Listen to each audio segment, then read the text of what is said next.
Welcome back to another episode of On the Subject. I'm your host, Michael Vilardo, co-founder and CEO of subject.com and subject.ai. Just launched. Please find us there as well. And we have a very special episode today. This is our first three-person episode. We've never done more than two. And so I have my hands full today, but I'm extremely lucky and indebted to two incredible leaders and incredible educators that have helped so many students with and without subject at Tustin Unified, Diana Gebe and Ali Del Castillo. Thank you so much for joining us on the subject today. Thank you for your time. Thank you for having us. Yeah. So the biggest thing that we always love to lead with that subject is gratitude. Thank you, first off, for everything you've done for your students throughout the year. We're so appreciative. We say teachers and coaches are the heroes of society. But what we want to really learn from you is, why do you want to do education? Why do you want to help kids?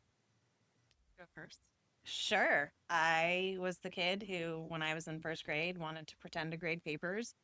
Being a teacher was always the job. It was always going to be the career. It was always the passion.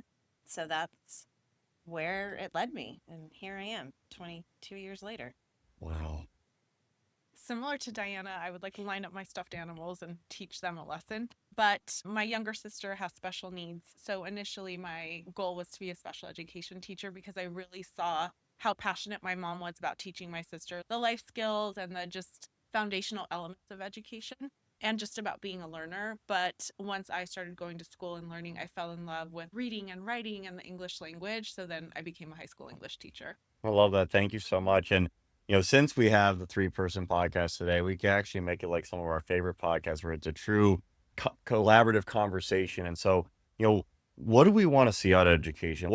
How do we get education where we want it to be in 2035? It's 2025 already. Isn't that crazy to say out loud? Yes. What should education look like in 2035? What would you love to see happen? I'll let you go first. I think we are shifting our trend a little bit, really focusing back on the skills-based education piece that I think many of us crave, so that we want to see our students take the skills that they know and apply them to a variety of content areas. And what does skills-based education mean? For some of our novice listeners out there, what does that mean and what has it traditionally not been in education? So what it isn't is memorizing dates from a war, reading a novel from front to back and being able to describe a character.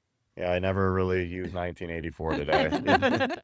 But if you were to have read 1984, which I did, sophomore year of high school. Yep, everyone does. We are very rooted in tradition and education in many ways. But if you were to have read 1984 through a skills-based lens, you would have focused on character analysis. You would have focused on... I love this. Yeah, you would have focused on the art of the writing, probably practiced to write the same way that the author did. You probably would have traced the development of the character and really analyzed decision-making and things like that. So really teaching our kids the critical skills that they need to read between the lines and read beyond the lines so that they can apply those skills to their life, whether it's in math and history, the lessons we learn from history. So focusing on the learning more than necessarily the grading. Absolutely. Very much so. And I think to add to that, making it about the kids again, I think, like you said, teachers are so rooted in the tradition and what I've always done, but times aren't what they were. So we need to refocus it on who is sitting in front of us, not who was sitting in front of us 10 years ago, and giving access to all of the kids sitting in front of us. I come from a special ed background, so for me it's important that all kids have access and can succeed and can find the self-confidence to believe in themselves because they can.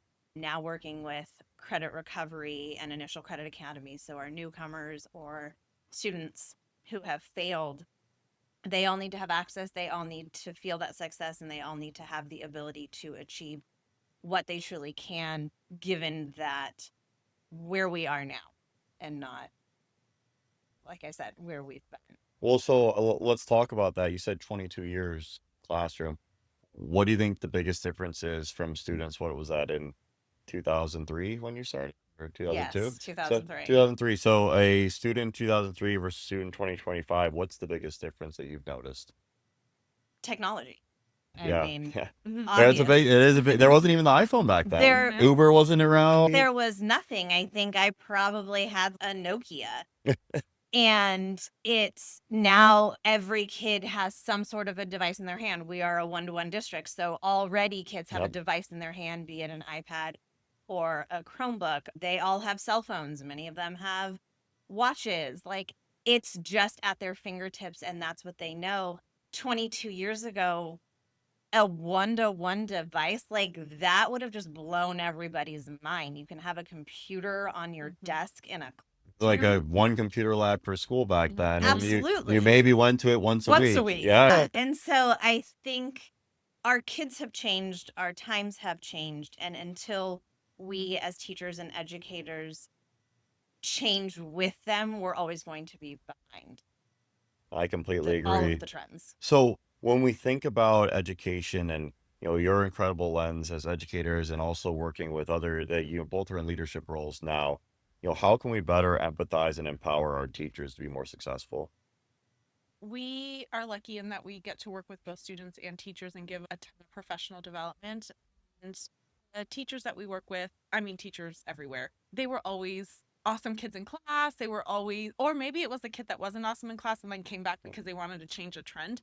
But I think the thing that is missing, and if you crack the code, let us know. Because Working on it every day. Yeah. because we think it's missing with students too, is a little bit of the academic confidence that's missing in students could be lacking in some teachers in terms of professional confidence.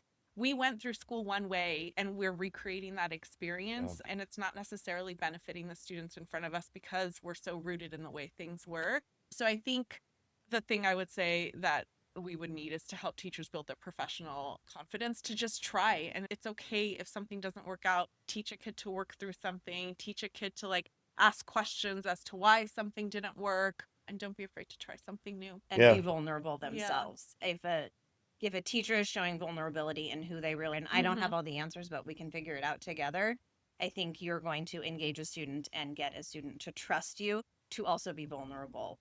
And Yeah, learn. vulnerable and authenticity is so empowering and attractive. And one thing that I always love to learn from incredible educators like yourself is how do we create more of that culture of what you mentioned, like the willingness to make mistake. So much of education, a student fails an exam and they feel like a failure, but if they play a video game and they, miss out on a level, haven't played video games in a long time myself, but they can retry and do it again. And yeah, exactly. And like same with teachers, they get penalized so hard if they make a mistake. How do we switch the flip there and say, we want you to take more risk and we're going to reward you with innovation? Mistakes are okay because they're close to that next step of really changing. That's what we're looking for. How do we reward more innovation in education? What do you think?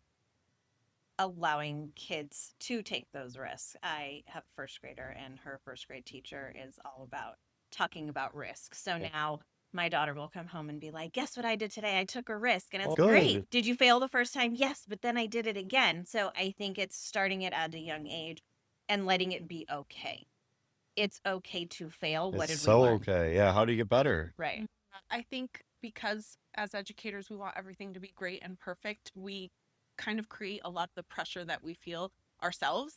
So the pressure to like make sure our kids pass this class and blah, blah, blah. We invent that a lot of the time. So I think the more and more instructional leaders provide an opportunity and provide a partnership to try something new with a teacher or to reward somebody that is willing to take a risk and share with their fellow colleagues how it went and how it may have floundered or not. It's okay for it to be messy. Yeah, It it's okay is. for it to It be messy. totally is. I love that attitude. And one piece we really love to culminate these podcast episodes with is that gratitude. And we're so thankful to everything you've done in education, but we want to find out what teacher or student would you want to shout out and give thanks to into the camera to end the episode?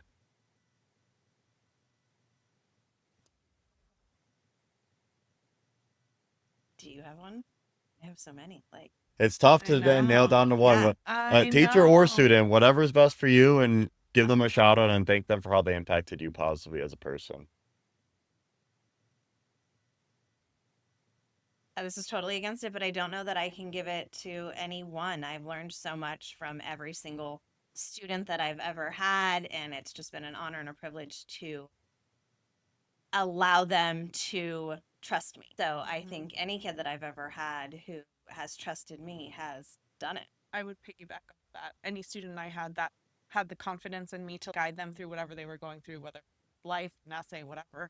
I'm honored that I got to play a role, and every now and then I get to hear how those kids are doing. It's so great, and I the same way that I hope the kids feel about me, I felt that way about a lot of teachers. So I'm grateful for the people who do give kids an opportunity to be themselves in the space.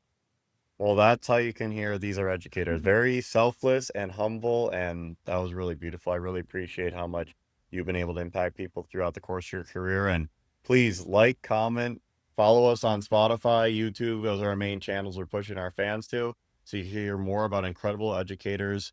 This has been such a special episode. The first 3-person episode. We'll look back at this fondly one day. Thank you so much for your time today. Thank you. you. We appreciate it.